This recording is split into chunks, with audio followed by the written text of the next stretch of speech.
toujours. Bienvenue, installez-vous pour les haut-parleurs. On vous apporte les nouvelles d'ailleurs. Bienvenue, installez-vous pour les haut-parleurs. Oui, voici les nouvelles d'ailleurs. Ils sont partis vers de plus verts pâturages, fuyant la guerre, la misère, le chômage, survivant du désert et des naufrages. Mais pour certains, l'Eldorado ne sera juste qu'un mirage. Certaines familles ont même dû s'endetter pour permettre à leurs fils de pouvoir s'embarquer vers l'Europe. Dans cette mission, l'échec n'est pas une option et ni les rafles ni les contrôles ne pourraient les arrêter. La nuit dans le dortoir entassait-elle des prisonniers.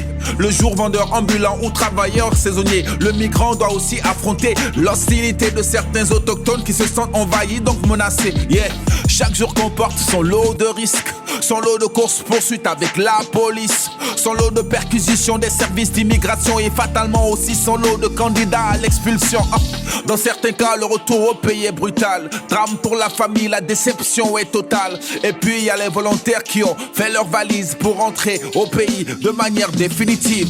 Le retour, ça se prépare. Personnellement, j'ai mis 3 ans à planifier mon retour. Partir, c'est bien parce qu'on apprend beaucoup de choses à l'étranger. Mais le plus important, c'est de savoir retourner au pays.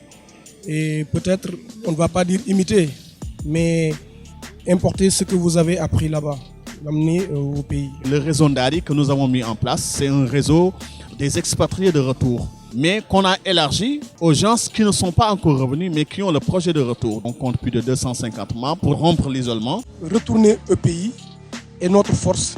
Plusieurs initiatives européennes tentent d'aider ceux qui ont décidé de rentrer.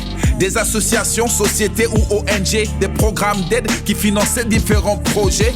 Comment améliorer les perspectives d'emploi, réintégrer les migrants de retour sur leur sol natal? C'est à cette question que la GIZ s'emploie à répondre à travers son programme Réussir au Sénégal. L'Italie aussi abonde dans le même sens via ses ONG, notamment la LVIA, comme l'Office français de l'immigration et de l'intégration qui depuis des années s'est assigné entre autres missions de verser une allocation d'aide au retour volontaire. Et au Sénégal, elle soutient des projets variés et divers. Près de 3 millions d'euros de subventions allouées ces 10 dernières années à 450 projets.